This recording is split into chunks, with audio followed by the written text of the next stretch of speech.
So I have with me once more Professor Jo Michell from the University of West England. So thanks for joining us again, Joe.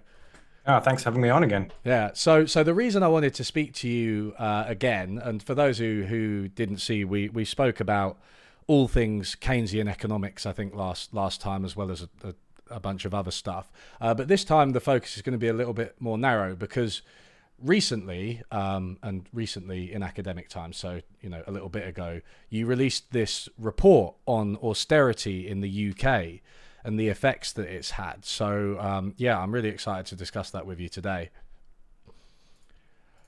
And so let me just start by let's go back in time. So can you take us back to 2008 and the years after 2008? Because I want to know how the global financial crisis kind of transformed. And somehow, after this banking crisis, austerity seemed to emerge as the number one economic and political issue in the UK. So, how did that happen? So, 2007, 2008, we had the global financial crisis, which is old news, really, now to a lot of people. People like me, it was very formative. It was a really important part of my sort of economics education and experience. But Yeah. to a lot of people, it's something which is in the history books.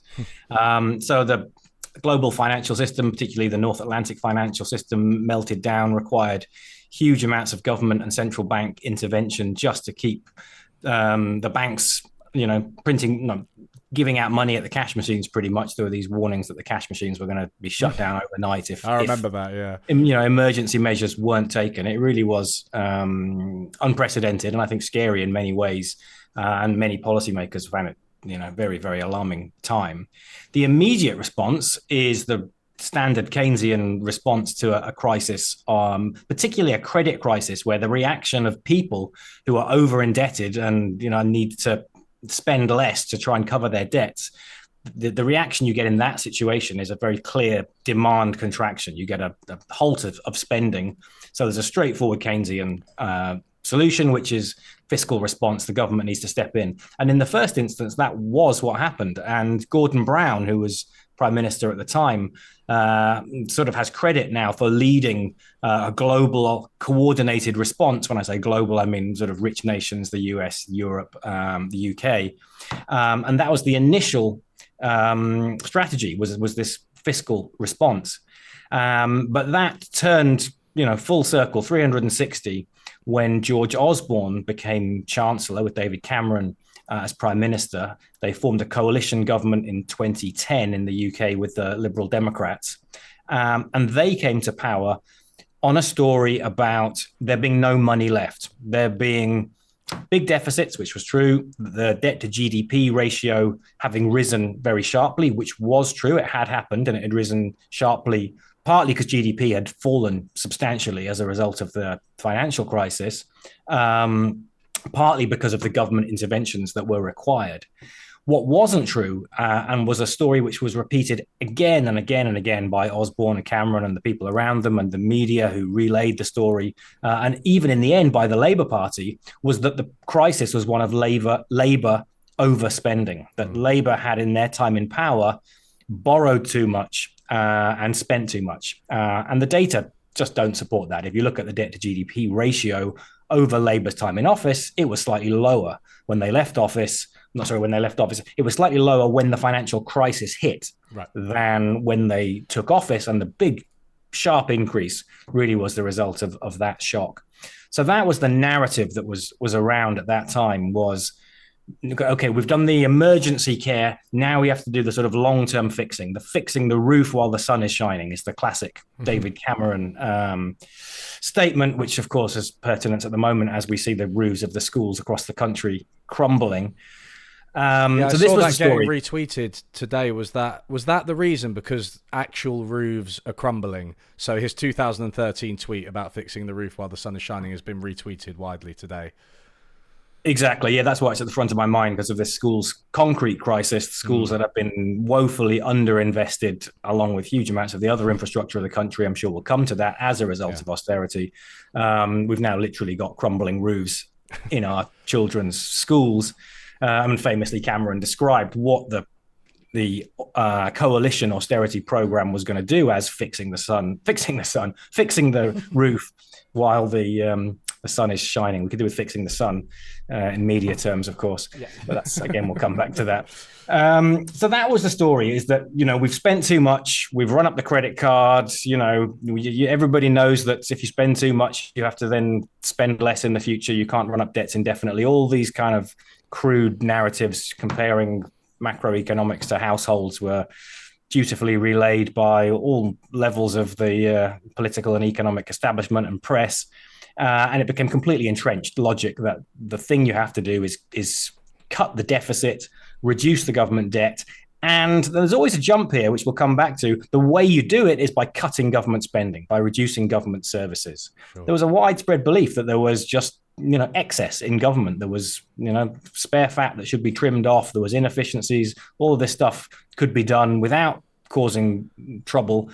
And these guys were going to do it. And this would set us on the path to renewed prosperity. So I think that's roughly the kind of story which Osborne took power on and really hammered for a decade or so afterwards, almost. You still hear it. He's still hammering it.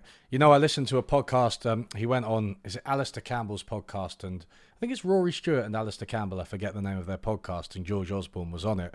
And he was still very much setting his tram lines about austerity and how it had been needed and how it had been successful, in fact, which I guess is part of what you debunk in the report, right?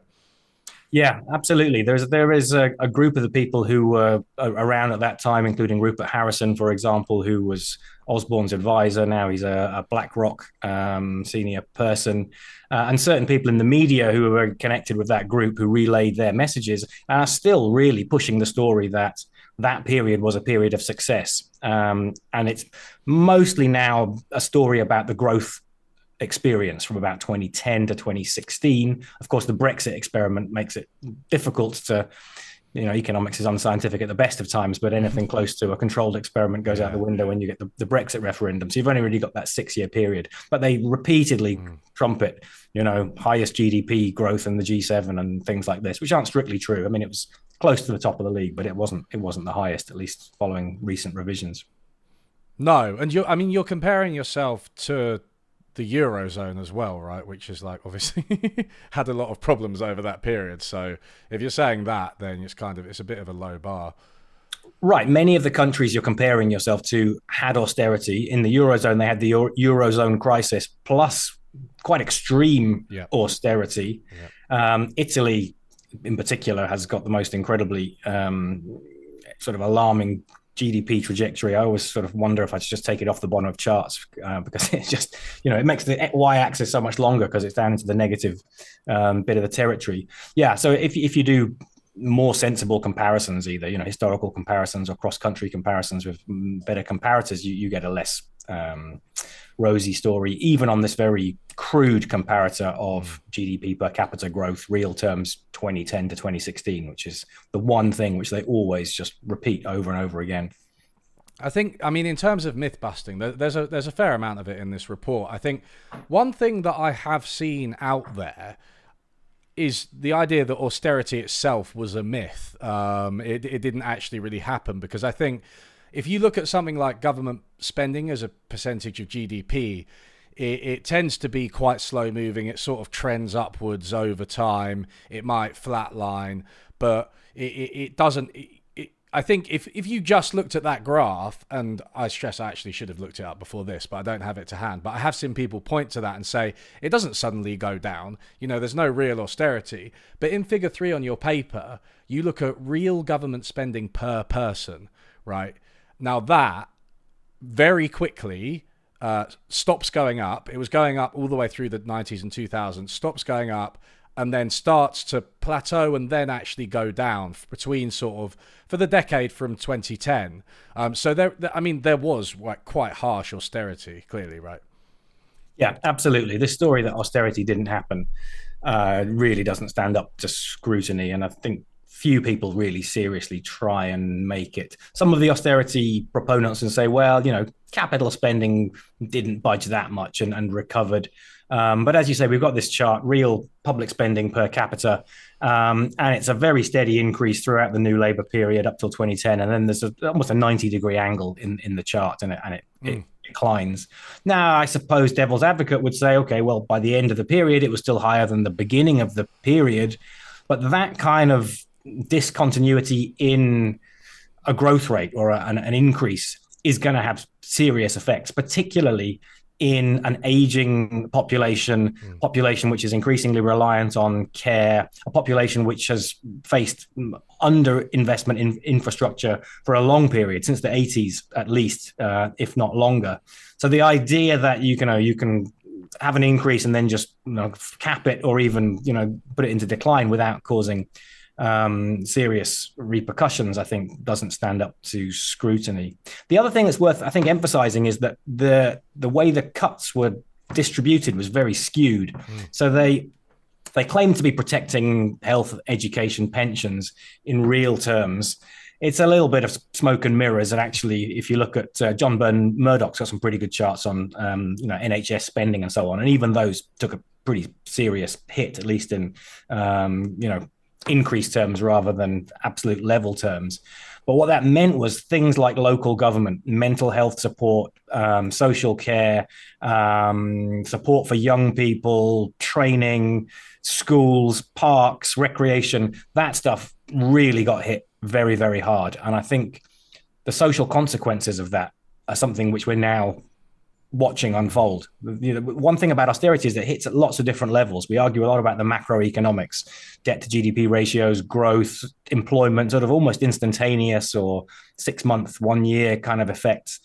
But if it's done through spending cuts, these things have effects which I think can last, generations. I really think there's a group of people who've lost a generation of their cohort almost as a result of austerity. There are lives that just will never be fixed, and it's really, I think, quite upsetting in many ways that the some of the social effects that are still unraveling. Among them is this return of stunting, isn't there? In some parts of the UK, I saw children in schools were so malnourished that they were actually stunting, which is pretty incredible because that's usually reserved for poor countries today or Britain in the 19th century, but it's come back. Yeah, these kind of really, horrible physical health indicators are fairly clearly showing up now. And the structural break and, the time when the series changed direction, mortality as well, from about 2010, it's quite clear. And I saw also that study about children stunting, and the one of the people who was involved in the analysis of the data said it was very clear to him that it was a change around 2010, and he thought it was to do with austerity. Right. I think one thing worth mentioning as you raise it is this idea of the UK as a rich country is questionable because inequality is so high, particularly in geographical terms, but also in income and intergenerational terms. Really, we're a pretty poor country. If you look at the lives of the poorest in the UK, they're comparable with GDP per capita countries much lower, Eastern European countries and so on. We've got these small pockets of economic dynamism, high technology, high productivity, nice incomes, white collar, leafy neighborhoods and so on. But there's big parts of the country are really very, very poor. So the average, as ever, hides real disparities there. And again, I think that's something which austerity really, New Labour, for all their faults, and there were faults certainly, did push things in the opposite direction in many ways. Many of those indicators, those social and poverty indicators, moved in the right direction under Blair and Brown, and they very clearly went into reverse again under Osborne and Cameron. Was the amount that Tories paid contractors who were their mates to deliver various public services, did that go down, or did that stay the same or possibly go up? That's a good one. I don't have are you talking about just the pandemic scandal or over the whole period? In the pandemic, I think it's definitely the case that it was was well over. I was just wondering about before that even. I was wondering if there was actually austerity in that area, because somehow I doubt it. It's often opaque. This is actually a funny thing, isn't it? Because not funny, haha, but when you look at the books, you'll find that, all this talk of the government budget is a little bit of a fiction sometimes, because you already mentioned capital versus current expenditure, which is one way of sort of, you don't count capital expenditure like investment in railways, for instance, right? But then also there are a lot of things which you find are just off the books, and I think the kind of gifts to Tory donors via contracts that they don't deliver on, often those aren't quite on the books in the same way as like spending on schools. Absolutely. I mean, the problems of public-private initiatives, as they were called, much of it introduced under Blair and Brown, the New Labour years, where the idea is that some kind of public guarantees are made, or some kind of contract is made with a private corporation.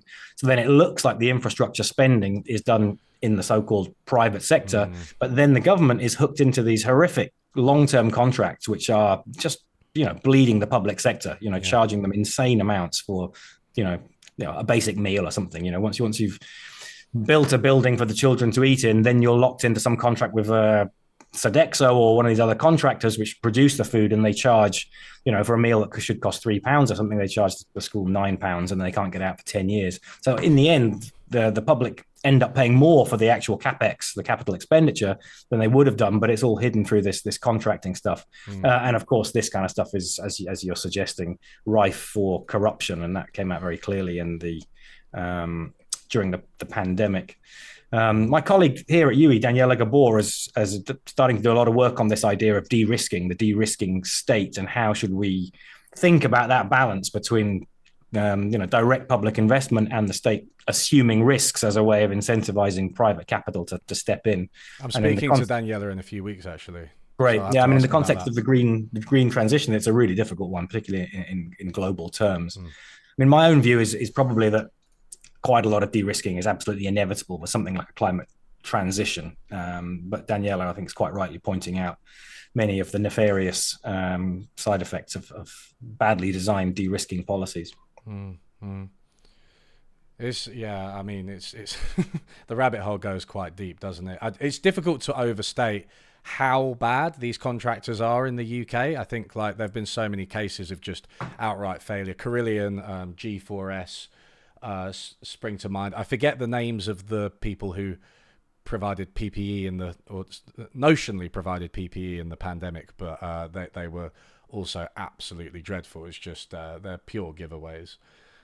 So let me just so it's fun to have a go at the Tories, but let's just acknowledge that this report doesn't just do that. Actually, it kind of counters the Keynesian view that you and I think, both held at the time. So would you like to explain what that view was? You already kind of did before, but maybe explain, how it went wrong and how it got it wrong and what actually happened. Sure. So around 2010, I think there were broadly two opposing views. There was the Osborne-Cameron view, which we've already talked about to an extent. Another aspect of their view was that their austerity program would deliver growth. It would be an expansionary austerity program, meaning higher GDP per capita. And the way that they argued this was going to work was twofold, really. First of all, by reassuring the financial markets, you would calm down bond investors. They would be increasingly willing to finance government debt. Interest rates would be lower. That would allow the Bank of England to keep interest rates lower, and that would have a stimulus effect. And broadly speaking, the low interest rate story was true. The stimulus effect, I think, is much less compelling. It was quite clear that even the Bank of England themselves, although they weren't really allowed to say it, were between the lines by the end of 2014-15, were saying quite loudly, we cannot stimulate any harder. We've cut interest rates to zero. We've done huge amounts of QE. The economy is still not growing, in terms of productivity. Inflation is still below target. So that bit of the expansionary austerity story, I think, didn't come to pass. Another part of the story is sort of confidence effects, the idea that if public finances are out of control, at some point the government is going to slam the brakes on by raising taxes in the future. So if we cut government spending now, that'll reassure the public that they're not going to be hit by tax cuts in the future, and that'll keep them spending. And these two effects sort of Financial markets, expectations of tax rises, and general confidence effects were the story that people like Cameron, Osborne, Matt Hancock made repeatedly in favor of the expansionary austerity idea. Now, Keynesians like myself said, no, this is rubbish. We all know that in the face of demand contraction in the following a financial crisis, as I said, the private sector, households and businesses will try to repair their balance sheets. They will be spending less. Spending less means lower incomes. Lower incomes for business, lower profits means layoffs, means higher unemployment. Then you get spirals whereby people lose their jobs, they lose their income, they spend less, and the economy kind of moves down into a negative doom loop until it finds some new, let's call it an equilibrium, but at higher unemployment, lower GDP, at least in growth terms, and so on. And so this was the argument made against by people, including myself, but much of I think the progressive left in this country, standard Keynesian arguments about we'll have a big recession, we'll have high unemployment, sort of Great Depression type outcomes. And we got it wrong because you look at the headline macro figures, GDP per capita growth, unemployment, the employment rate, and so on, and they don't match the predictions made by either group. So in a way, what we're doing in this report is going back and telling another story about how we think austerity affected the economy. And it's neither the Osborne Cameron expansionary austerity story nor the sort of straightforward Keynesian recessionary tendencies story. Yeah, it is really interesting because like we said, obviously the growth wasn't that impressive, but it was growth, and it compared favorably to the G7 for whether or not that's a good comparison group. Employment was also quite high. I think that was one of the bigger things that they trumpeted, right? So it wasn't a Keynesian recession. It just wasn't. There were hints of it. I think early on, if I'm remembering correctly, there was like 1 quarter of negative growth, which didn't technically qualify as a recession or whatever. People were talking about a double dip, but it didn't really materialize. So, I mean, the mechanism you isolate is that just it mostly happened through the labor market, right? That's what you're talking about. So, yeah, no. First, could you explain that mechanism? Then I'll ask you a bit more about what the Tories thought of it. Yeah, sure. On the growth thing, let's just make one final point, which is that from 2010 onwards, growth per capita was broadly comparable with some of the other G7 countries. And as we've said, there are problems with the comparison and so on. However, the collapse from 2007, 2008, the pre-crisis peak to 2010 was much steeper in the UK. We fell much further than the US, much further than Germany. So if you plot a long run series starting, say, 2007 GDP per capita, UK comes out much, much worse. It's the fact that from 2010, from the point of when austerity was imposed, all the countries grew roughly equivalently, but the UK had basically lost 5% of GDP at that point. And there's endless arguments about whether so-called potential GDP, had the supply side really permanently lost 5% at that point? And I would argue it hadn't. So to give the Keynesian argument its due, I do think there could have been a lot stronger growth. I think growth could have been a lot better with a different policy. The Keynesian policy prescriptions of the time, I think, were correct and wouldn't have led to inflation, overheating, and so on. It's funny, isn't it? Because we see it even now. It's kind of the idea of a recession, even though it's obviously a kind of arbitrary definition, not entirely arbitrary, but somewhat arbitrary, right? Why isn't it 1 quarter of negative growth? It could be, right? That's negative growth, right? That could be a recession. Or if you have a situation where, growth was 4% and now it's 1%, then that's a really big dip, isn't it? And people are going to notice that that's a massive decline, but it's not a recession.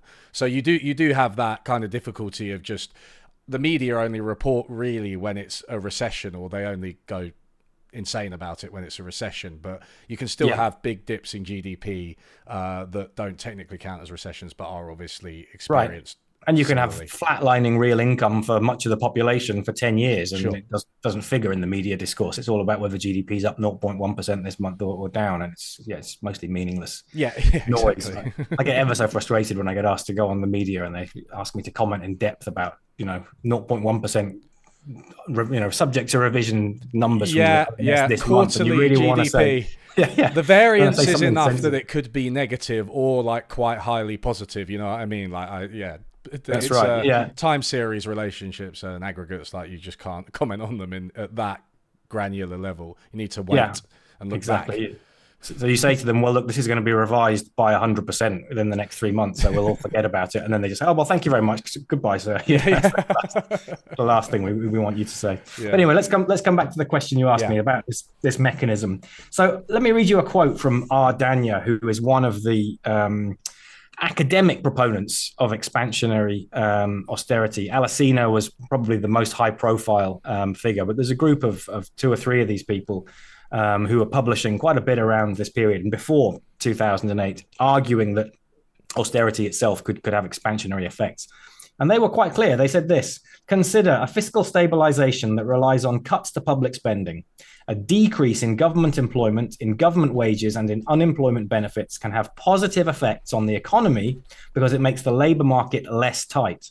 Any decrease in these public spending items lowers pressure on the equilibrium wage with positive consequences for the economy. Now, that's lovely technical sort of economics language, but if you translate that into English, what they're saying is, if you have strong government spending cuts, reduced employment in the government sector, pay cuts for government workers, and generalized slack in the labor market as a result, you're going to get wage cuts. You're going to have a big shock to labor bargaining power. Yeah. Workers are not going to be able to say, give me a pay rise. They're going to have to take whatever they can get, and they're going to be squeezed.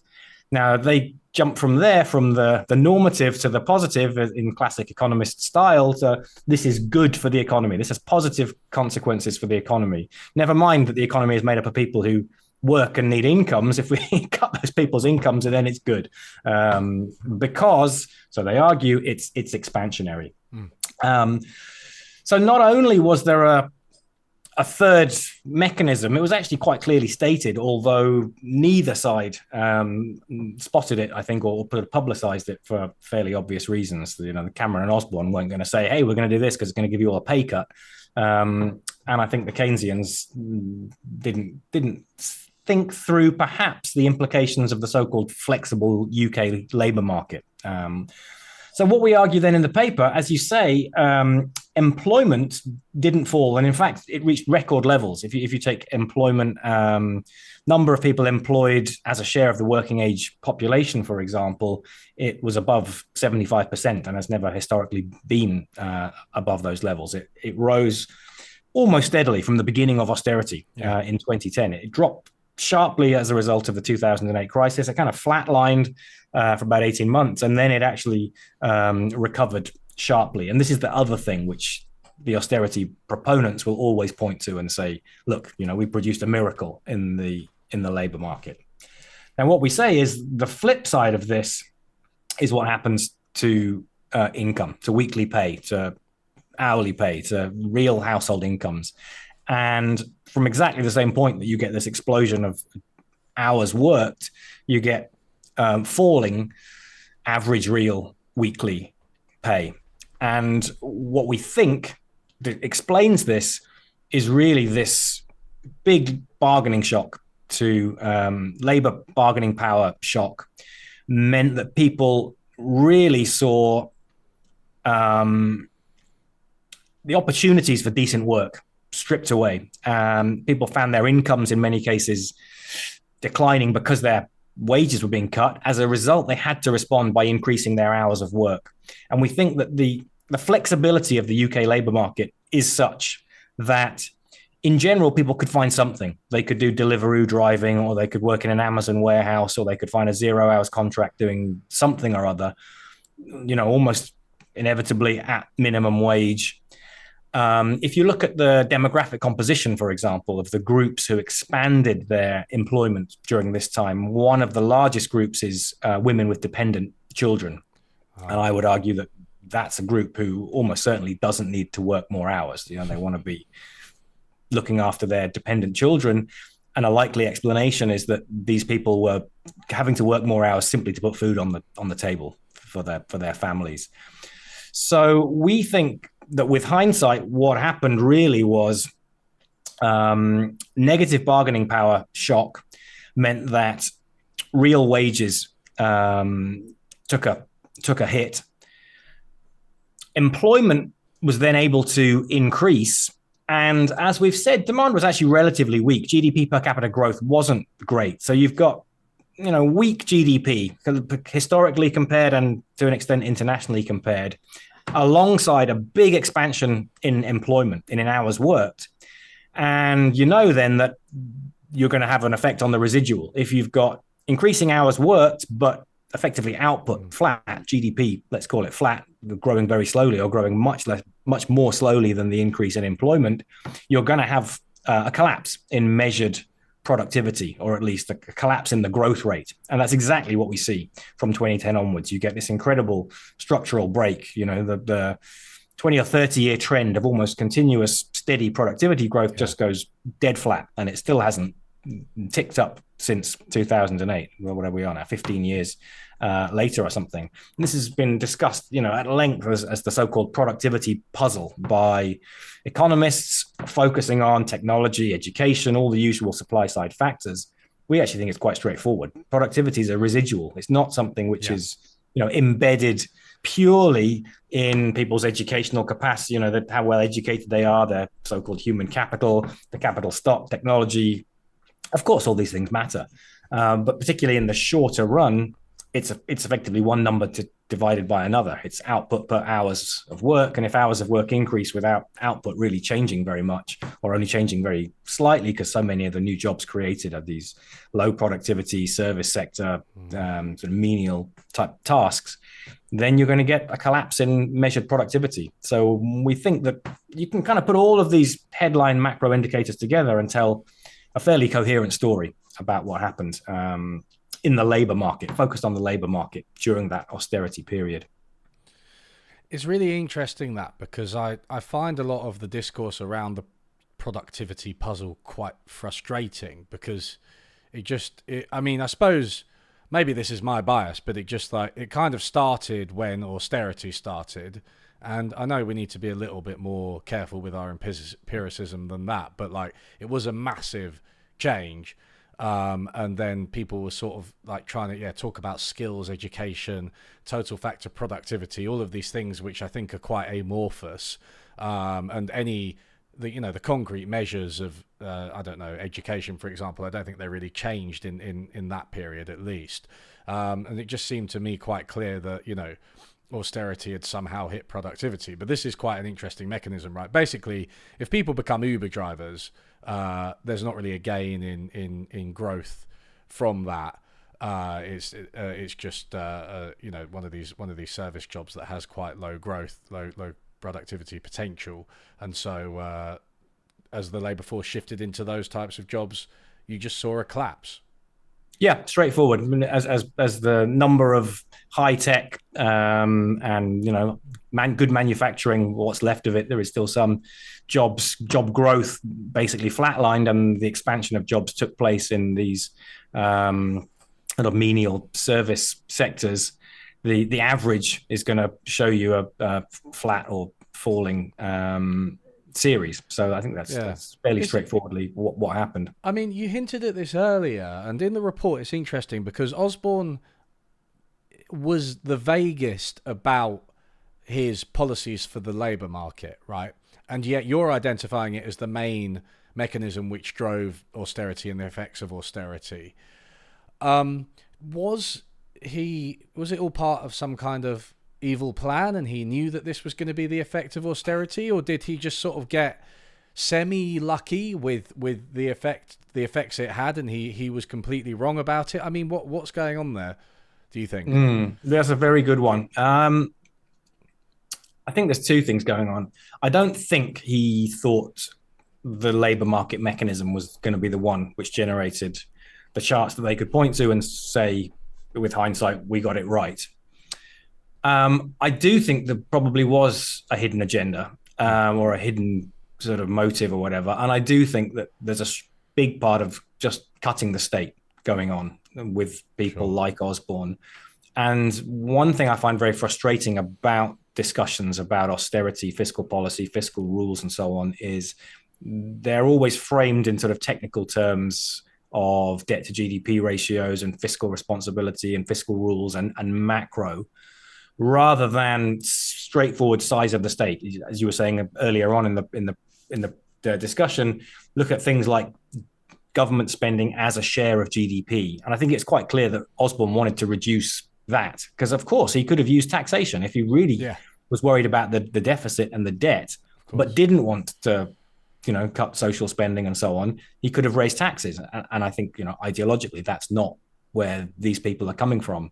So I do think there's a sort of hidden agenda. And I think that hidden agenda is still very much in place at the moment. Try and, cut as much of the state provision as possible, push it into the private sector. At the moment with problems in the health system and the education system, people will move towards private provision. People will move to private education if they can afford it. They'll move to private health, and then they'll say, "Well, look, this is what the market wants. We're just, helping you out because this is what people have shown us what they want." And then you can start dismantling the NHS and further degrading the education system. But I think they probably did, to a degree, believe their own stories about confidence, about bond markets, and so on, at least to the extent that those stories allowed them to come on the TV and present some kind of credible story. Osborne, of course, was very taken with the Reinhardt-Rogoff 90% debt to GDP threshold. I think in some House of Lords hearing, he was asked, what's your intellectual sort of foundation? What's your intellectual inspiration? And he cited Reinhardt and Rogoff as, this is the centerpiece of my intellectual sort of foundation for my program. Of course, that paper's now completely discredited and is used as an example endlessly of when economists do bad things. So I think it's a combination of ideological opposition to the state, effectively, plus finding a story which worked, which was the one about confidence, bond markets, and sort of avoiding tax rises in the future.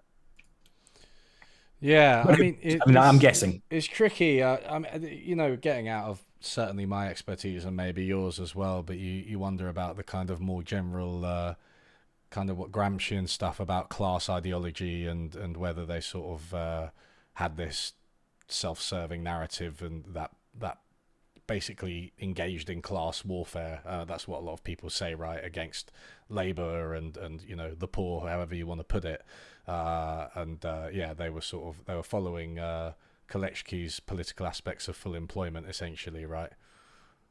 Yeah, I think you can see it quite clearly in those terms. I mean, there's a famous quote from George Osborne that sticks in my mind where somebody said something to him and he responded saying, "Well, I don't know anybody who earns less than £100,000 a year."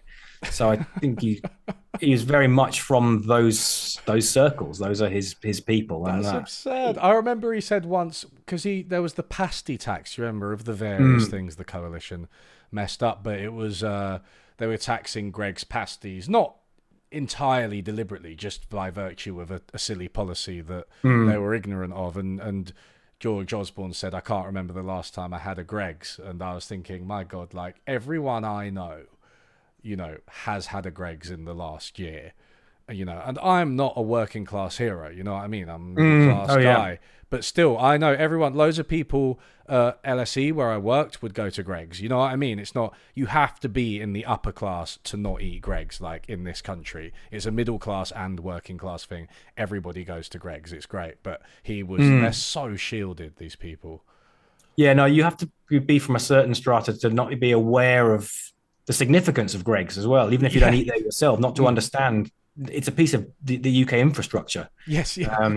I had a friend who had a job delivering cars around the country. We would take him to the most far-flung places that most of us would not get to, all in through our lives, see whole bits of the UK, in a whole sort of day. And he said that he would rely on Greg's constantly as a sort of food source. And he said one thing he noticed was that, particularly in deprived areas, there was a sort of almost unwritten rule that people would get fed in Greg's. People would get, leftover bits and pieces, and people who hadn't got money could come in and get something to eat or a cup of coffee or something. I'm sure there's no, policy or something which you could find on a piece of paper, but it's a bit telling that that's where we've ended up. This is almost like the sort of shadow welfare state, something like Greg's. Yeah. But then, yeah, when somebody like Osborne makes the mistake of hitting that bit of the welfare state that absolutely everybody knows and sort of relies on one way or another. I mean, it is this bifurcation, right? Because, I mean, it's like David Cameron did have this idea of the big society. It's easily forgotten. But again, it's an example where I think it chimes with your report because, in a way, he was kind of successful, in air quotes, successful.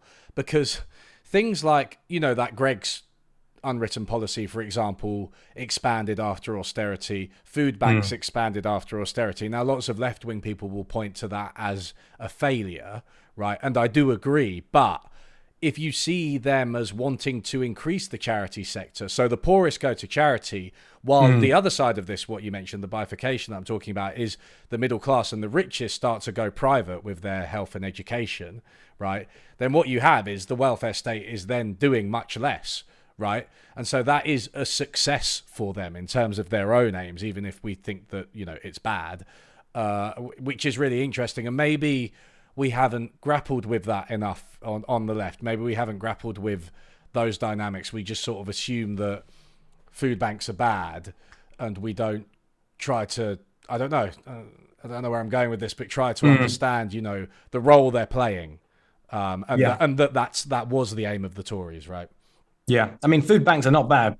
Food banks are good and essential. Yes. Yeah. But the situation where people who are nursing people for 12 hours a day in intensive care need to rely on a food bank because they can't afford a tin of soup on the way home from the shop or whatever is not good. But you're right. There are big, difficult questions about sort of selfishness versus helping out in your local community. And I do think since the 80s, since the Tories, really, we've been almost conditioned to be a more self-centered society, consumerism and, having your own nice house and going on holiday or whatever. And there's a tension there with the sort of, as you say, the big society looking after those who are on the wrong side of austerity. But the left generally does tend to, treat charity as the worst option in many ways. You want the state to provide, and I'm absolutely on board with that. But it's a difficult one. There's some interesting long run cultural dynamics going on, I think, at the moment, which feeds into all the story about Brexit and the left behind heartlands, and why is Keir Starmer currently apparently focusing more on people with perhaps prejudices that we wouldn't be comfortable with as his voter base rather than his traditional left voter base. But that kind of moves us somewhat off topic. Yeah. I mean, but it is the outright failure of the economy, right? And then you get sort of culture wars nonsense, and you get also the reliance on charity and philanthropy. I mean, it's a very American thing, and I do think we're heading towards something like the American system, but possibly worse, because it's going to be really sort of unplanned, and health, the NHS, is in crisis, and I think will just be perpetually in crisis, and then we'll have sort of private healthcare emerge, and we'll have it'll be really underregulated at first, and I'm sort of foreseeing this whole thing, but I really feel like it's set us down a really bad path, austerity. Yeah, and I think people probably maybe younger people in the current environment may be less aware of how much of the current bad situation, I think, really does go back to that period, because it is, as we said, it's history now. It's quite a long time ago, and many people it won't be in living memory. But I do think more than Brexit, more even probably than the pandemic, austerity is the one thing I would point to which really has brought this country to the current very miserable state of affairs, and I think made it particularly incapable. During the pandemic came at a time when much of the infrastructure was hugely underinvested in. The healthcare system was already facing problems, whereas austerity was a choice. The pandemic was imposed upon us, and there's going to be more with climate change. If we're going to get onto the depressing stuff, the kind of supply shocks, I think, which we saw during the pandemic and the reopening, I suspect are going to become more frequent occurrences as a result of climate disruption, crop failures, and we're not preparing for them, right? I mean, this is the this is the false economy of austerity, right? You're not. It's like the stunting in children, right? But in a more general sense, you're not making the long-term investments you need to be able to cope with various supply shocks. Exactly. You're making short-term gains in headline financial indicators, which are not particularly meaningful. And you've got a whole bunch of policy tools to manage. I mean, we could come back to what could you have done differently? Because that's something else we do in the report is give a bunch of counterfactuals. What was the alternative? But in doing that, you're just building up more and more problems for the future. And most of these problems are going to require government spending one way or another. If you take away mental health support and youth clubs, you can have an increase in mental health problems and crime. And that's ultimately going to end up in more police required, more violence, more imprisoning. As you say, the attempt to cut the state doesn't work very well. It just moves the spending around, and it moves it from things that you do want to things that you don't want. It's really interesting. Worse problems further down the line. Because I spoke to Alex Vitale, who's the author of The End of Policing, the sort of figurehead book for the Defund the Police movement, and he talks a lot about this. Because again, to go back to America, what you have is the police are serving a lot of social functions that they shouldn't necessarily be. So I think when people hear defunding the police, they often kind of get the wrong idea, because what you can do is, you have police doing things like they're in hospitals, they're in schools, they're present in schools as a matter of course in a lot of neighborhoods, right? They're attending mental health calls, domestic violence, all these things that arguably police aren't trained to do and shouldn't be doing. And in America, obviously, the police, all they really know how to do is pull their gun out because they've had like 2 weeks of training or something. But like, it's just, you're still spending money. You're still spending state money on it. It's just a much, much worse solution to these social problems, and they're not going to go away just because you cut the state budget. I mean, that's the purpose of the welfare state, right? That's why we need it. Yeah, absolutely. Yeah, I do think defund the police is an unfortunate name. It's a bit like degrowth. It's one of those things which doesn't accurately represent the idea which is underneath it, and therefore turns people off, almost from the name. I agree. I'm tempted to get distracted and talk about both of those things with you, but I won't, because I do agree on that. So let's actually, you mentioned this modeling exercise that you do, right, about the counterfactual and like the amount of money that would have had to be invested and how this maps onto some of the budgets for health, and we've got things like the nurses strikes and how we could pay for it. So could you maybe talk us through that? Yeah, so these exercises we've been doing for a while now, where we try to show some alternative, and they're very difficult, partly because of something called the fiscal multiplier, which is, I'm sure some of your listeners and readers will know what I'm talking about, is the idea that when the government spends £1 million, it'll have some effect on GDP. And some people would argue, okay, you spend £1 million and somewhere else in the economy, somebody else will stop spending £1 million. This is a so-called crowding out story, which I think is now widely discredited. You can find it in economics textbooks from the 90s and 2000s. The idea that every time the state spends, the private sector scales back, so you have no effect. So that would give you a multiplier, so-called, of -1. For every dollar you spend, you lose $1. At the other end, you've got ideas that when the state spends $1 million, that's $1 million or pounds. I keep switching currencies. Let's call it pounds. In people's pockets, they're going to spend more. That's going to have sort of spiraling effect through the economy, and you can end up with, for every million you spend, GDP increasing not only by that amount but by more, by 2 million or 3 million. So you could have multipliers of 2 or 3 in that case. So when you do these exercises, you've got to come up with some story about this.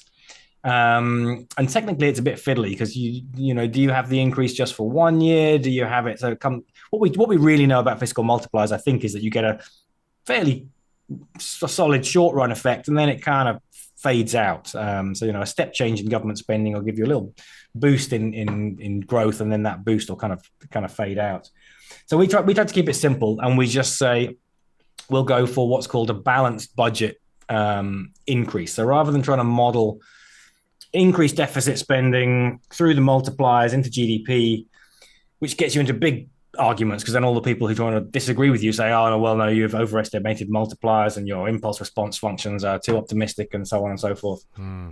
So what we said was, we'll just go for a straightforward balanced budget multiplier in which if the state expands its spending by $1 billion, GDP will increase by £1 billion. GDP will increase by £1 billion, but we'll match that with taxation of $1 billion. So you get government spending $1 billion higher, taxation $1 billion higher, and GDP increases by the amount of additional spending. So that's called a balanced budget multiplier scenario, and we had a multiplier of 1. And we think that's relatively conservative. There's quite a lot of empirical evidence for these kind of magnitudes. I actually think that you could argue for bigger deficits and higher growth. But you put this in and you sort of plug in government spending below the new Labour trend, but significantly higher than the post-austerity start. So you kind of split the difference. And what we find is that you can get about a £91 billion difference in spending relative to the austerity outcome in this balanced budget counterfactual by 2019. And that's a significant chunk of the NHS budget or the education budget. I mean, 91 billion is a big proportion. Total public sector spending is of the order of 900 billion in that period. So you're looking about 10% bigger size of the state in that period. We don't think that the bond markets would have, balked at this. It would, in meaningful terms, it's not going to have any real effect on the size of the deficit and the size of the debt. In nominal terms, because it's balanced budget. So for every extra pound of spending, you got an extra pound of taxation. So the pound size of the deficit is actually equal to the same period under Osborne. But in terms of GDP, you actually get an improvement. You get a slightly smaller debt to GDP ratio at the end of the period because your GDP is higher. So you end up with 3 percentage point difference in public debt to GDP at the end of the austerity period. Of course, the austerity period wasn't successful in cutting debt to GDP. They did think they were going to get substantially higher. It's worth remembering that is a big fact. Yes. Osborne repeatedly said, by this point, I will have debt to GDP falling, or by this point, I'll have balanced the current deficit. And he missed every single one of his targets. He didn't get the deficit into surplus at any point over the austerity period. He was relying on Office for Budget Responsibility forecasts, which had much more optimistic outturns for growth than we got. So even though they do point to the growth record and say, look, we had relatively good growth compared to what they said we were going to get based on this kind of expansionary austerity story, it was much, much worse. So debt to GDP didn't really come down under the austerity period. In fact, by 2019, it was higher than in 2010. And so we argue that with say 10% higher government spending by the end of the period, you could probably have marginally lower debt to GDP ratios, but a much more substantial increase in government spending, and therefore, avoiding the sort of the severity of the cuts that we've seen. And I think it's quite a conservative scenario. I actually think there was enough slack in the economy that you could probably push it harder. The reason we didn't show these kinds of more optimistic scenarios is that people attack them more strongly. If you give a relatively conservative story, but still show social differences, substantially better social outcomes, which you would get if you hadn't closed all these facilities, then it's much harder for people to push back against it, I think. Yeah, I agree. I think it's a good choice that you do a multiplier of 1, because it's it's difficult to object to that. Compared to if you did like one of 1.5 or 2 or something, people would be all over it, wouldn't they? So I agree with that choice in the report, but I also do think it's conservative. And I mean, there's a whole literature about demand-led growth, right, as well, that's not really within the mainstream of the profession, or it wasn't until maybe slightly more recently. But you could be looking at kind of productivity effects. I mean, look at the USA now, right? They've had quite an extensive not only stimulus but also public investment, industrial policy, really. And I think what you're seeing the beginnings of that kind of level of demand-led growth now there. So it really can be much more successful than the report would predict. Right. I think you actually open up a really interesting discussion, which maybe isn't one for now, but for another time, which is now the time for these kind of demand-led strategies? Because I do think we're in a very different world to where we were 2010. Labor markets are much tighter, employment rates are much higher, and we've got the climate crisis. We've got these supply shocks. The US, I think, has demonstrated that, the sort of Keynesian argument that the supply side does respond to the demand side, and you can have much better labor market outcomes in terms of employment and wages. They have demonstrated it, and it's through policy, really, rather than, I think, the economics profession coming around to a better understanding of that relationship. But at the same time, while you might expect me to be kind of like, fully cheering, I do feel that there's been a narrowing of the terms of what we should be aiming for, and so-called full employment has become, an overriding policy aim, to the point that almost everything seems now to be off the table in terms of broader social goals and so on. And the other side of this is the question of, to what extent can the US do this because it's the US, because it can effectively run deficits of any order of magnitude, and because it's the dollar issuing country, it's never going to get into any kind of financial trouble. I do think countries like the UK don't have the same degree of flexibility either in the financial markets, although they have much more than people like Osborne and Cameron suggested. Probably also on the supply side, I think we are going to be more reliant on imports, and the degradation of the sort of supply side in the austerity period does mean it's much harder to run the economy hot in that way.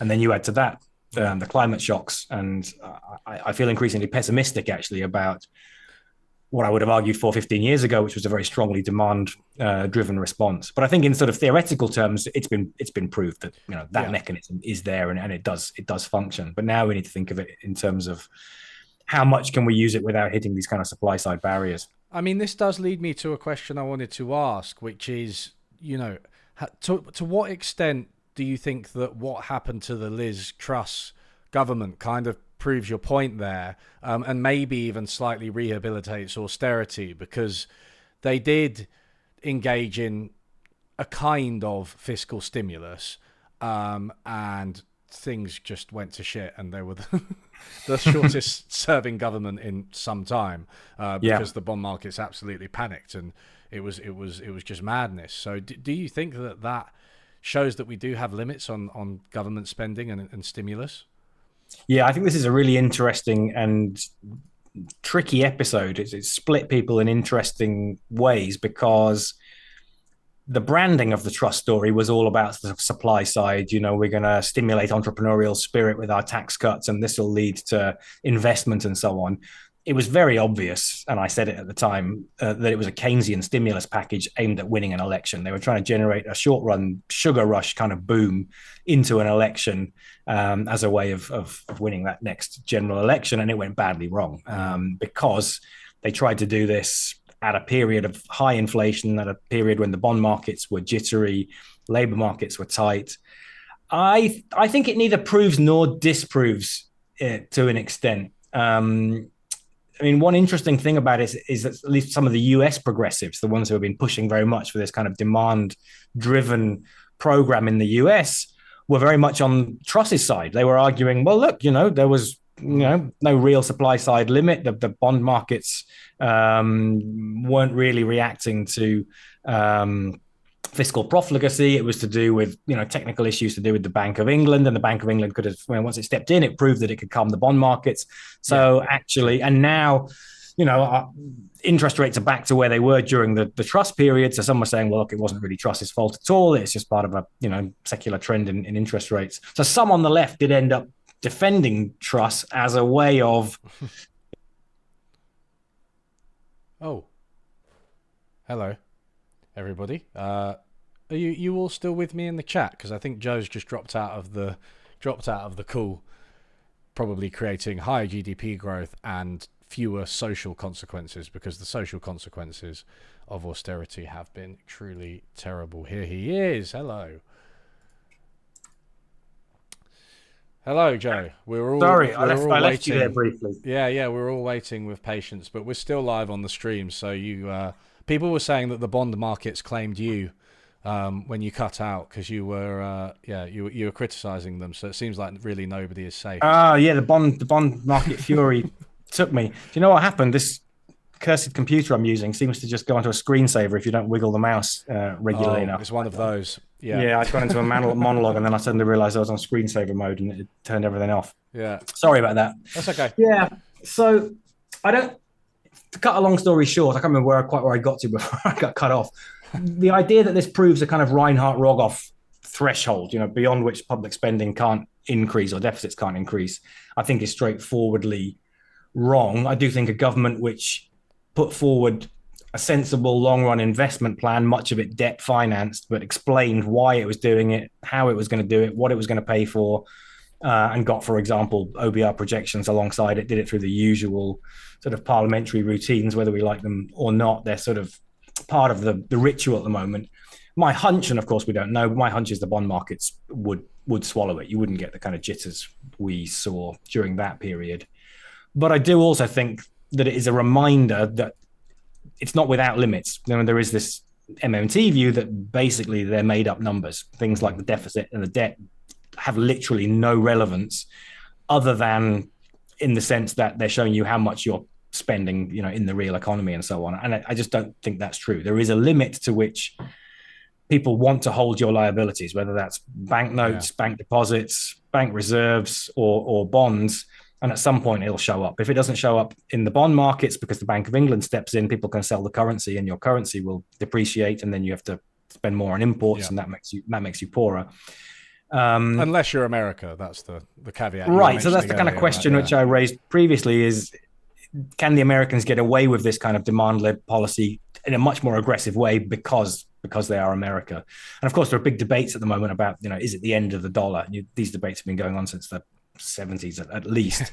Zoltan Poshar from the Perry Merling Poshar axis has caused excitement by going against Merling. Merling's very much, I take the same view as Merling, but the dollar's here to stay for quite a bit longer. But Poshar's been proposing the end of the dollar and a multipolar world in which the Chinese yuan and so on become reserve currencies on equal footing and this kind of thing. Yeah. I'm skeptical. I don't those kinds of debates. It's like the BRICS debate as well. I'm just like, I just sort of switch off with it because I'm like, I feel like this is a very narrative driven type thing that's not particularly grounded. I just I don't really like, the rise of the BRICS or the end of the dollar or stuff like that. I'm like, no, you've just made up a nice sounding acronym. It doesn't actually mean anything. There was one other thing with the Liz Truss government, which is, I'll add it to the list of things I should have actually looked into before I asked you this question, but there was a very idiosyncratic problem with pension funds, wasn't there, for the Liz Truss government? I don't know if you remember the specifics of it, but it was something very particular they did that frightened the pension funds, which frightened the markets, and that could possibly actually account for the whole episode. Yeah, so there was this thing called liability-driven investment, which is a particular kind of hedging strategy used by the hedge funds, by the pension funds. The short version, I think, is that when interest rates go up on government bonds, it's good news for the pension funds because they make their money effectively by having pension liabilities they have to pay out and holding financial assets. So when the returns on the financial assets increase, it's good news for them. However, because they're hedged, meaning that they've sort of taken bets against big changes, when you get very sharp increases in interest rates, it actually means they have to cover margin. They have to find cash quickly. So even though long run, they're in a better position, short run, they have to come up with cash. And the way they do that is by selling assets on their balance sheet. And those assets, of course, are those long run government bonds, 30-year sort of maturity. So you get a self-reinforcing loop where price of bond yields falls because people are selling them. That pushes the interest rate or the yield on those bonds up. That triggers more margin calls from the pension funds, so they have to sell more bonds. So you go round and round in a circle. Yeah. And this was happening simultaneously with the Truss fiasco. We got initial jump, I think, as Dario Perkins coined it, the moron risk premium, the sense that the markets just suddenly thought, okay, the morons are now in charge. I don't like the look of this. So the yield just jumped as people. Their vast incompetence, their obvious incompetence, should not be underestimated as a factor. I think that's absolutely right. Yeah, just the sense of these people are just going to do whatever the hell they like without thinking it through, purely driven by sort of patronage group view, sort of Institute for Economic Affairs, Tufton Street madness is a different thing to Sunak, Osborne, Grey, miserable austerity, by the book, by the spreadsheets. They are two different beasts, I think. And it was a sense that this is sort of populist right crazies. But both her and the Chancellor were hilariously insane. It did seem to me at that, and maybe I shouldn't use that word so disparagingly, but I honestly, that some of the things they came out with, not just while they're in government, but across the years, and they just, I don't know, they didn't seem to be on it. And I think I don't blame bond markets for panicking when two people who are that incompetent are at the helm. I mean, I read Liz Truss's defense of her policies in the Telegraph. Did you read that? Because she wrote something a few months ago. Yeah, I think I did see that. Yeah, it was quite well written because she went to Oxbridge, so people like that can produce, they can produce a decent article. But she was just sort of saying we didn't know about the pension thing, and it's like, well, you should have. Yeah, you should have thought before you moved. Yeah. So ultimately, what happened was the pension funds were short of cash, short term, and the Bank of England figured this out and basically knew it. So what they said was, we'll buy the bonds off you. We'll do it at a penalty rate. So it's we're going to slap you on the wrist for getting into a position where you need help. Sort of, if you like, kind of budget lender of last resort type of operation. And they said, we'll do it for 2 weeks only. Limited time offer. And this, again, really split opinion. And when I first saw it, I thought, this is insane. This is like throwing petrol on a burning house, saying, lender of last resort, but only for 2 weeks. Because I thought at that point that the sort of financial mess was more widespread. I actually think with hindsight, the bank had calibrated it pretty well. They had worked out, they'd spoken to the pension funds, they'd worked out what was needed. Towards the end of the 2 week period, the pension funds weren't coming forward and taking the penalty offer because they didn't want to take the slap on the wrist. So Mervyn King came out and gave this speech where he said, you've got, I can't remember what it was, 3 days left. And I mean it. We're turning the taps off this special bond buying program.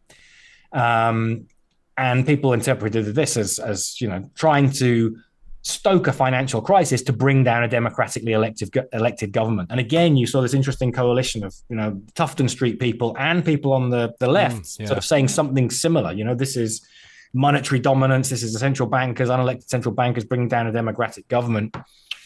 As it turned out, this is my view, and others, all over the place do disagree.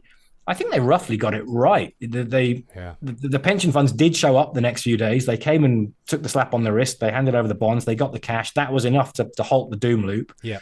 The bond market stabilized and the bank was able to get out. But by that point, Truss and Kwarteng were toast and they were finished. And it's, there was that FT Alphaville thing of Mervyn King in the Iraqi, I think it was the Iraqi spokesman who always used to wear sort of military fatigues and tell crazy stories during the Iraq War. I think they put Bailey's face onto his body and had this, sort of, it's a coup, basically. Maybe I've got the wrong person. Anyway, it was basically a sort of, military fatigues version of the England government. It's a coup. So there's endless debate about, was it a coup? Did it really need to be, if the bank had done their job in a sort of MMT sense, they could have just carried on indefinitely. Who would have cared if there were these numbers going up? So it's a really interesting case in point, I think. But to cut to the chase, no, it doesn't prove the Austerians right. And it also doesn't quite prove, I think, the other side right, as ever. No, it doesn't prove the what you might call vulgar MMT right, perhaps, shall we say. So let's, a couple of people in chat have been asking, because we're talking quite heavily about the UK, right? And obviously the report's centered on it. I think we've covered some general arguments for why austerity is bad, but I was wondering, to what extent do you think your analysis, the mechanisms that you identified, the labour market mechanism, does that apply to Greece or any other country in the rich world, in the poorer world? What do you think about that? It's a really good question, and it's something I've been asked a few times, and I hesitate to give an answer because I don't know. I haven't gone back and looked. That's not allowed. That's not Sorry. allowed, that answer. Okay, I'll make something up for you. I haven't gone. I'll probably come to an answer once I've said I'm not going to. I haven't gone back and sort of looked at the data series for, say, Italy, France, Greece. Having done this exercise and sort of thinking about this way of looking at it. But what I would say is that during the Eurozone crisis, when austerity was imposed, there was always this story about so-called structural reforms. You know, the Austerians would always say the problem is inflexible labor markets. You know, we've got dual labor markets. You've got a relatively small number of protected peoples in long-term contracts making good money, and then you've got everybody else who can't get a job because sort of unpleasant distributional effects of these dual labor markets. So what we really need is flexible labor markets in France, in Southern Europe. We need to take away labor protections. Arguably, we already had that flexible labor market to a much greater extent in the UK when austerity hit, and that was able to allow this expansionary austerity through a bargaining power shock to take place. I'm sure that there were bargaining power shocks in the rest of Europe, but I think the specifics of the labor market in each place will tell you something about the outcome, and I don't know enough about the specifics in each case to really be confident. I spoke to a guy from Italy, and he said that he hadn't thought of this mechanism, but once he looked at it, it felt very reminiscent of the Italian experience, not just since the Eurozone crisis, but even a sort of longer run Italian stagnation. But I haven't had a chance to really go back and I mean, with Italy, the first thing that comes to my mind, and now I'm just making stuff up, but like there's probably a much stronger informal sector in Italy, right? So you might have that playing the role of the Deliveroo drivers, right? If you had a kind of austerity, you might have people backing out into the informal sector, and something similar probably applies in spades for much poorer countries where the informal sector is actually the majority of the economy, right? And you can imagine that. You can imagine austerity taking people out of the formal labour market into the informal sector, but the dynamics of that would be very very similar. But obviously the statistics would be much more difficult to gather than in the UK. Right, we have almost a sort of formalized dual labor market in the UK, where the minimum wage, to an extent, does bind, and you get this huge clustering around minimum wage, and so people who are sort of knocked out of decent employment do almost have a kind of safety net in the sense of, you know, crap jobs at minimum wage. And as you say, in many countries, that split between the sort of protected, decent job sector and the genuinely, you know, informal sector is much more pronounced. And once you get to developing countries, emerging market economies, and poorer countries, all of, you know, huge amounts of development economics is about that issue. You know, 70-80% of the workforce will be in the so-called informal sector. So, yeah, I think you need to look at it carefully. Greece, of course, is a special case, both because of the scale of the sort of pre-austerity boom, the absolutely catastrophic scale of the collapse. I mean, it's orders of magnitude different. So the way the mechanism is going to work are just not going to be, you know, this kind of thing. It's going to be much more direct and much more brutal. No, I mean, yeah, Greece is like, it's just completely changed the country, like the level of public services, if you can even call them that now. I mean, I told anecdotally, but somebody who lived in Greece said to me, you know, if you go to where they live, if you go to a doctor, you have to like provide your own hospital bedding and stuff like that. Like you have to bring it with you, right? They don't have. Right. They might have the bed, but they don't have the bedding.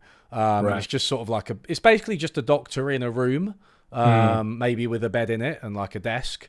And like that's a hospital, right? Wow. Which is like it's just so the scale. You're right. It's the dynamics are probably entirely different. I mean, is there anybody who's looking at that in as much depth as you looked at the UK?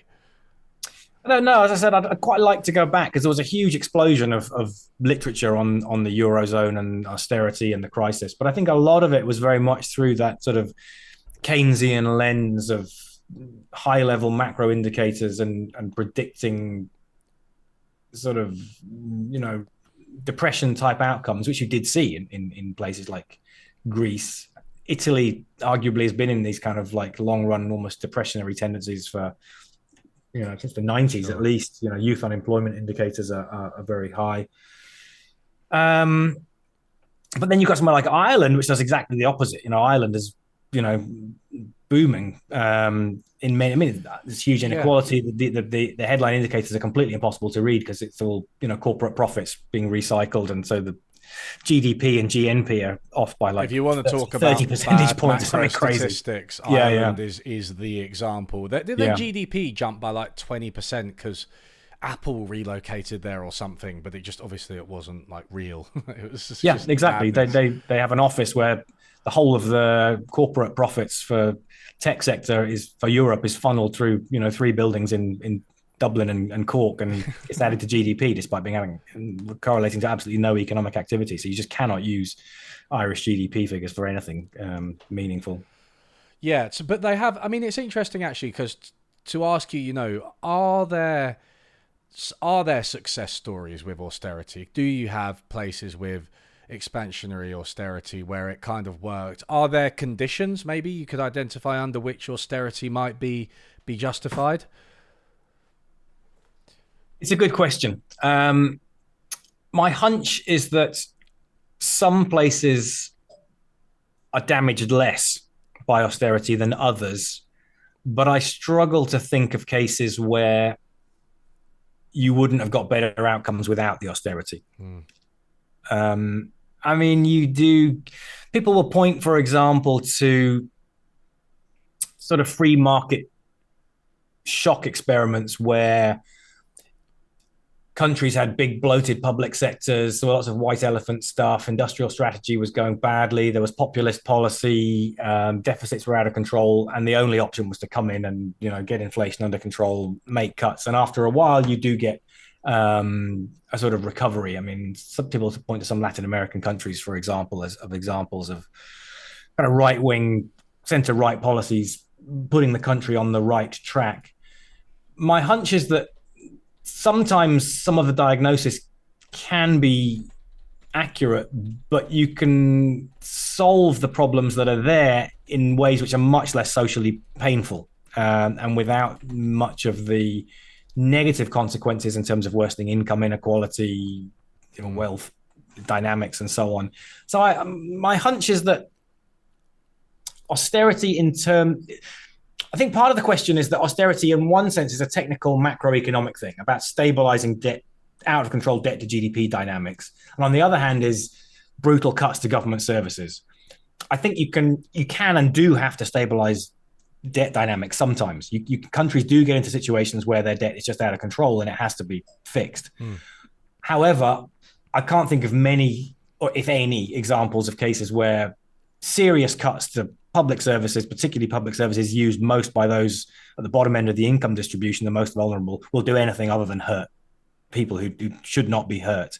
So I would separate those two things, and I would say, fiscal consolidation can be done because you can tax the rich, right? You can find more equitable ways of paying for the things that you need to pay for. And I think we were sort of talking a bit earlier about sort of cultural shifts and charity and so on. One thing that just seems to be impossible to say in public debate at the moment is people need to pay more.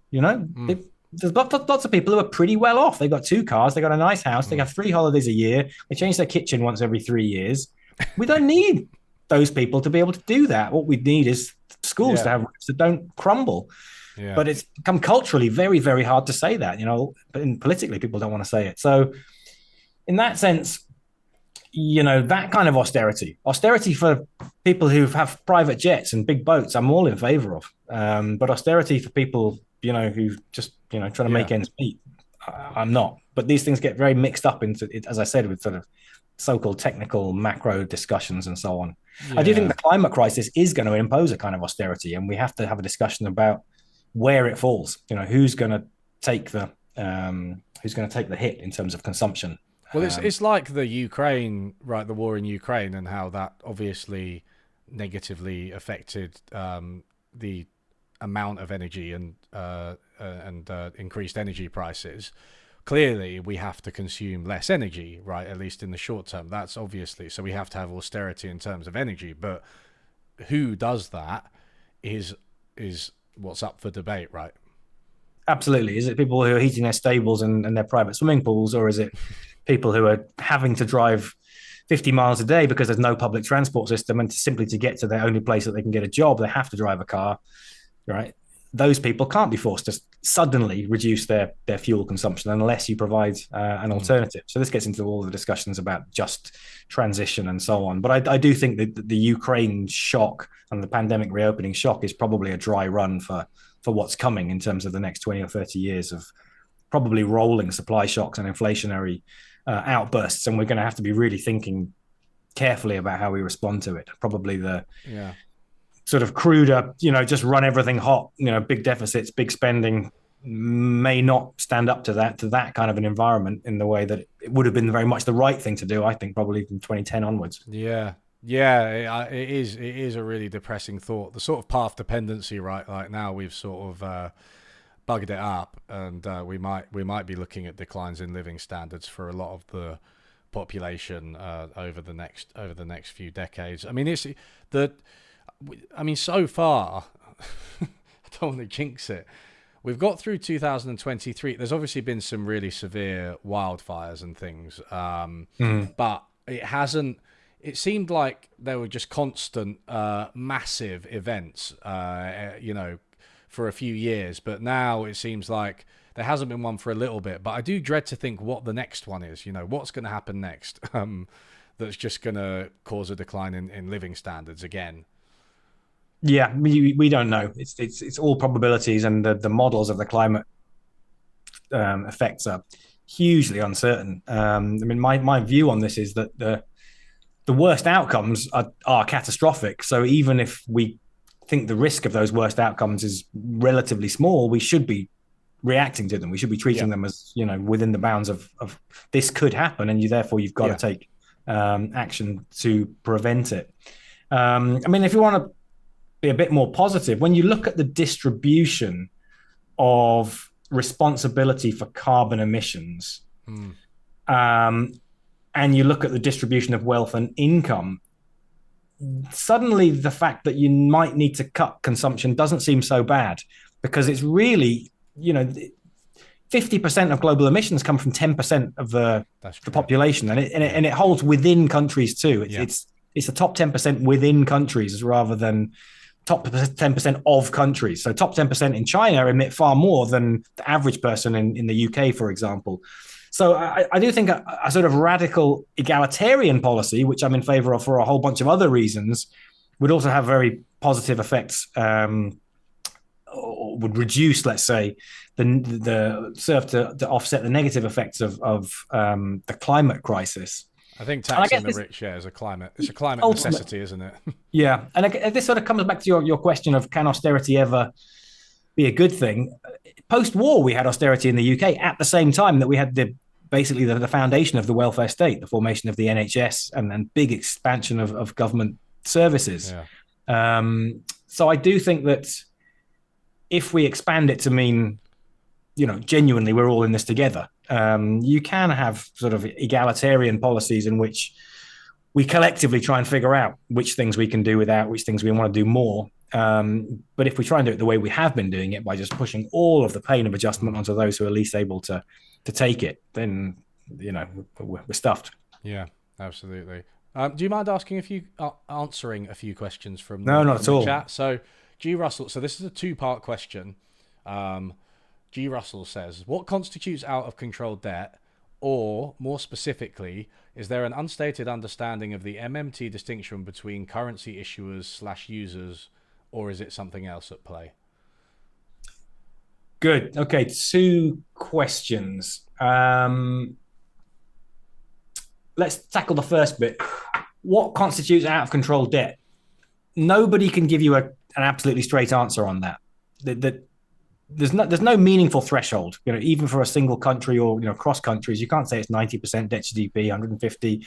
Japan's been chugging along at 250 for a long time now. No real problems. much poorer countries can hit 30, 40%, and the bond markets take flight, and they're in the hands of the IMF. In simple mathematical terms, there's a relationship between your primary deficit, that's the difference between government spending and government taxation, excluding interest payments. So you're put away the financial side, just how much you're taking in on tax versus how much you're spending. There's a relationship between that, the current size of your debt, the growth rate, and the interest rate. And one thing which we've argued in other reports, this fiscal black hole report, one thing we argued was actually the deficit isn't that much of the story, at least in the short run. The growth rate and the interest rate are much more powerful, particularly when you've got a big debt stock, because as the interest rate goes up, if you've got a big debt stock, that suddenly pushes up the amount the government has to spend on interest payments.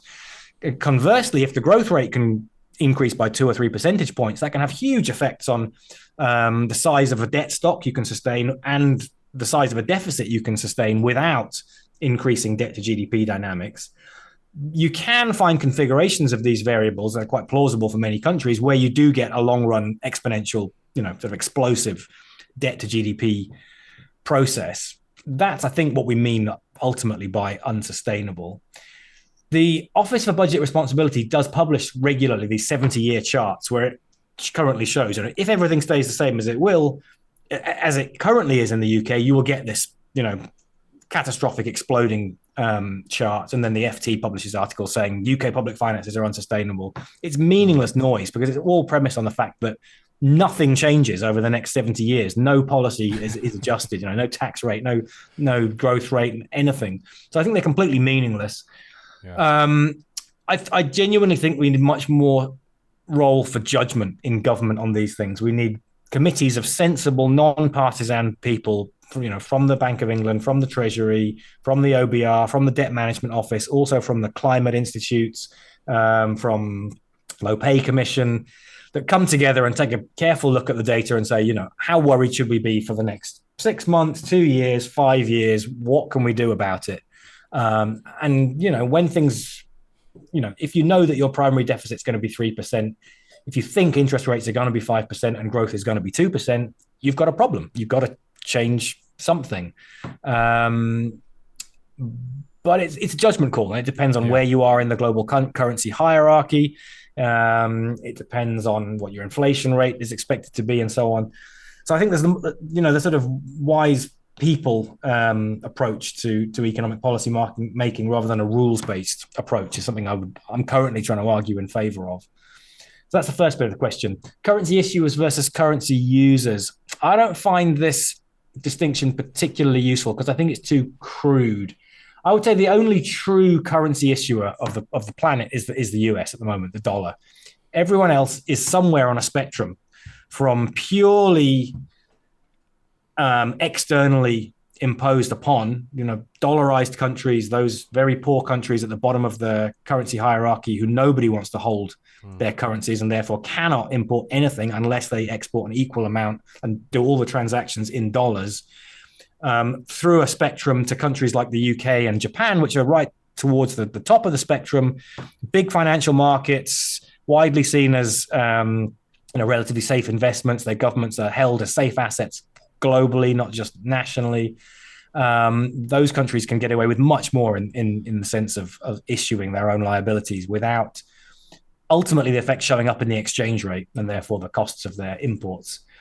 You're only a currency issuer, in this MMT sense, either if you're the dollar, you're the top of the tree, or you're going complete autarky. If you close your borders, then sure, you're a currency issuer. You can do whatever you want. North Korea is, probably a currency issuer. But beyond that, I don't think it's a particularly useful distinction. I know a lot of people make a lot of it, but I think the reality of the world is that it's messy. And once you're in a globalized system, you have international financial markets, you're import and export reliant, then you're in an international world, and you cannot, by definition, then be a currency issuer because there are other currencies out there which are going to affect you, other interest rates out there which are going to affect you. Right.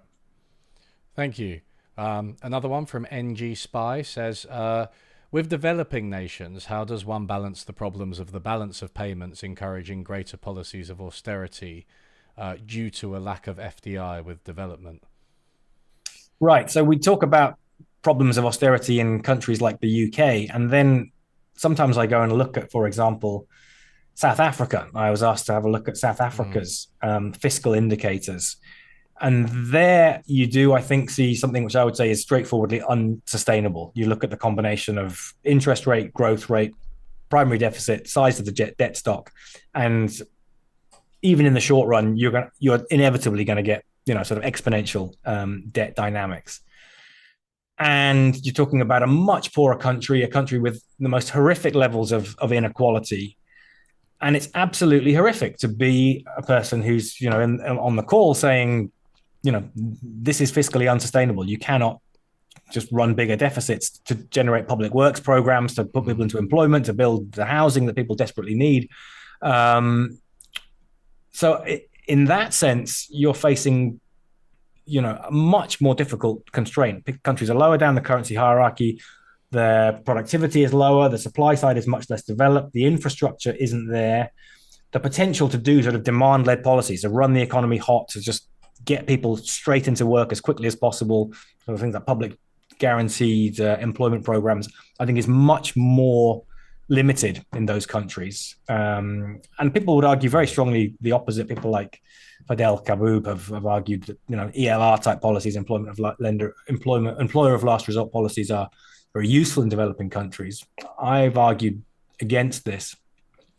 I think, come down to the international monetary system and debt relief and liquidity provision.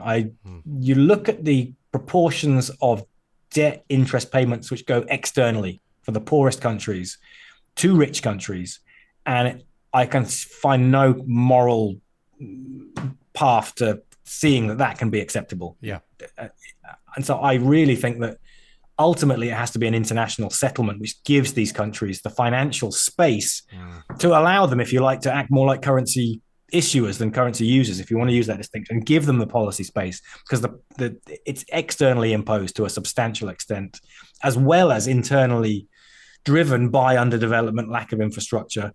So to overcome those problems of internal underdevelopment, I think that the richer countries have to provide the policy space in terms of financial and monetary mechanisms to allow them to develop the infrastructure and develop the productive capacity and increase employment, probably only gradually, but in a sustainable way, while cushioning the blow for as much as possible for those at the bottom. But, we can't have a sensible conversation about distribution within the UK, let alone a conversation about global equity and reparations, for example, about past excesses and so on. Current debates about whether we should be giving aid to India because India put a space rocket on the moon or whatever, so therefore they're not deserving of aid. I disagree with that, of course.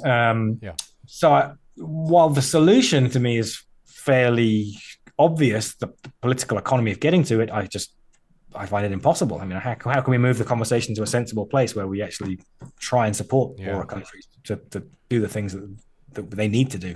Yeah, the global system is, even before you get into critiquing kind of global markets and the method that we have of financing governments, I think the global international institutions, the international institutions are very clearly rigged against the poorer countries. Like, that's something that I just think needs to be corrected. And again, that's before you even talk about historical reparations, right?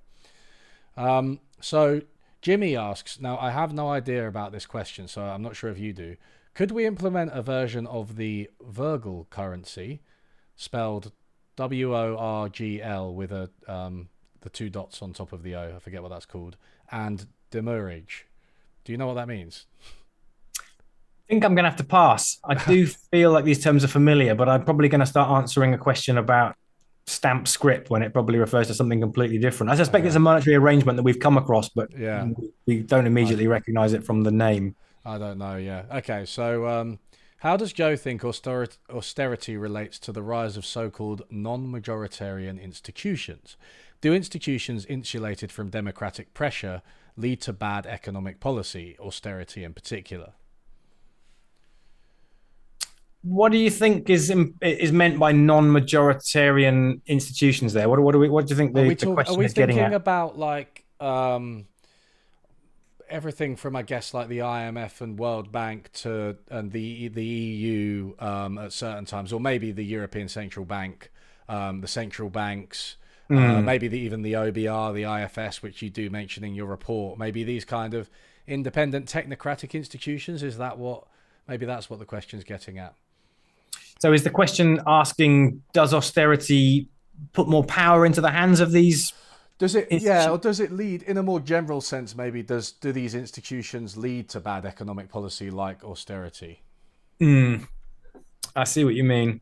I don't think there's a straightforward relationship. I think it's quite possible to envisage technocratic institutions which are at arm's length from directly elected politicians that could produce quite good policy outcomes. So I think we've got to be careful not to throw the baby out with the bathwater, if you like, to say that, because independent central banks, for example, were a feature of the austerity period, therefore independent central banks are the sort of core of the problem, or the root of the problem. At the moment, one thing I'm thinking about is proposals to try and adjust institutional structures to allow better macro policy making without just going back to putting it all in the treasury. The traditional way of just saying, the chancellor picks the interest rate, the chancellor does everything,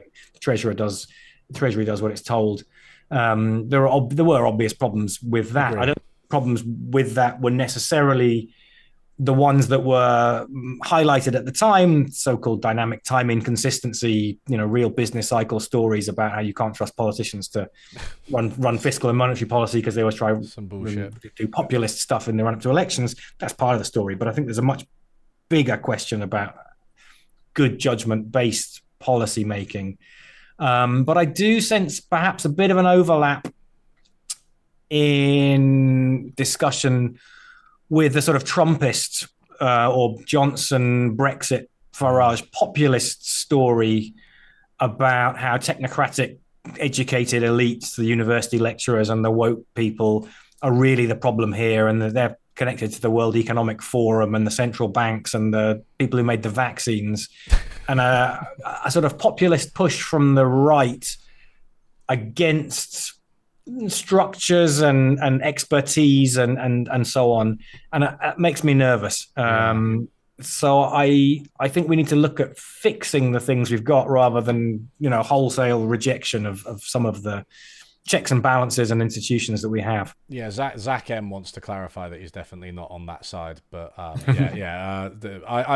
used to be more anti those institutions, and I think unfortunately because of what it morphed into, I've backed away from that a little bit, even though I'm not entirely happy with them, to say the least. But right, I've been a strong critic of organizations like the OBR in the past, but once you see those arguments coming out of the GB News anchors night after night, I start to feel queasy about singing the same song. And then so we have to always look for different ways of putting the case for better policy, which is ultimately what we're trying to do here, right? There's usually some anti-Semitism eventually as well, if you look at. You don't have to go many steps to get to white supremacism with a lot of stuff. Literally, yeah. It's disturbing thought, but completely true. Oh, so by the way, the Vorgel, if I'm pronouncing it right, is a currency which has an expiration date, I think. Right. So I think it's what's called stamp scrip, which was an experiment which has been used a number of times to try and prevent hoarding, to try and stimulate demand by giving people cash, which if they don't spend it wears out. A few people in the UK have proposed it. I think maybe George Monbiot had a Guardian article.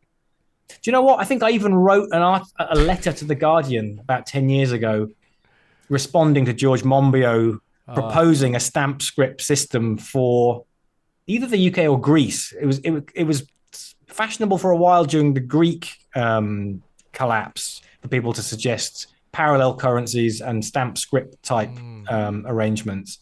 I mean, all of these arrangements are aimed at either increasing liquidity, when the IMF and the European Commission and the central bank are refusing to refinance debts, and therefore sort of forcing these deflationary tendencies as people try and immediately scale back. You do want liquidity provision. You do want to let people push the problem into the future. Stamp scrip is partly about that. It's about introducing an additional source of liquidity. It's also about, by having this expiry date, prompting people to spend, so giving a kind of demand stimulus. I think you can produce the same results, better liquidity management and better demand management through more direct mechanisms. I'm not convinced that these kind of monetary fixes, which people get interested in, and I understand why people get interested in them, because they're very interesting, these monetary proposals, going all the way back to people like Gazelle, and Keynes was interested in lots of this stuff. But I think we've got better tools to achieve many of these things. And many of the problems we face now, perhaps not the same problems of sort of depression era illiquidity that we were facing when some of these proposals were designed. Okay. Yeah, that's a good answer. I think we got to the bottom of it. Hopefully we answered the right question. So I'll give you the final question, which has been asked a couple of times. So No Name, No Surname asks, what are the long-term effects of austerity in first world countries on infrastructure? I sort of feel like just sort of gesturing and saying, this building I'm in is still standing, but the computer that turns off if you don't move the mouse. That's right. The 5-minute break in the stream, yeah, in the Zoom call. I mean, I think we're seeing it, but it's transport which is clearly not fit for purpose and can't be upgraded to match the climate crisis. It's an energy provision system which is not fit for purpose and can't be upgraded to match current challenges. Schools crumbling, hospitals in disarray, motorways melting, you name it. You underinvest in infrastructure, you kind of get away with it for 5-10 years. You can kind of put sticking plasters on, but ultimately you get these sort of tipping points where everything just seems to be going wrong at once. And I think that's what's all around us. And the problem is it takes as long to fix it. We start fixing the infrastructure now. It's not for another 10-15 years that people really would start thinking, well, actually, things are working a bit better. And unfortunately, the electoral and political cycle doesn't work on that kind of time frame. So the incentives are all misaligned to actually get those things done, particularly when the press is full of incoherent stories about needing to fix the deficit and the debt as the first priority above everything else, endlessly parroting silly stories about austerity and so on. But I think it's just that straightforward. Everything is broken, and it's it needs fixing, and it's not getting fixed. Crumbling infrastructure. I remember it was not an exaggeration in the United States for a long time, and probably still isn't, but I feel like they're going towards fixing it, whereas here we're going to see much more properly crumbling infrastructure outside of London. London will probably be okay, but in the rest of the country, I think you're just going to get roads that are almost unusable eventually because there's just so little investment.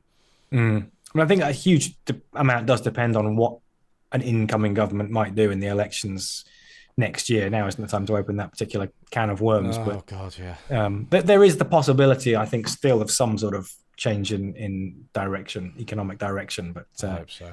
Let's see. It remains to be seen.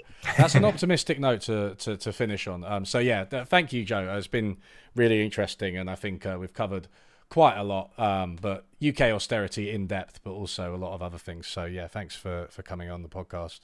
Brilliant. Can I abuse your platform to give a plug to our thing on Thursday? We've got a full day of discussion at the University of Greenwich on austerity and deprivation with people like Danny Dorling, Rob Jump, myself, Victoria Stadheim, and it's open to all. So if anybody who's listening to this is around on Thursday and wants to hear more and hear sort of broader perspectives on how this intersects with things like deprivation and talk to us, then do come along and hang out. Yeah, that looks really interesting. I'm going to try and come along. I might be able to come. Rob Jump's a co-author as well, isn't he, of the report? Right. Yeah, that's right. And that's at Greenwich University in London to repeat it. Yeah, should be a good event. Great. Okay, well, thanks very much, everyone, for joining, and I'll see you all at some point very soon. Thanks for having me.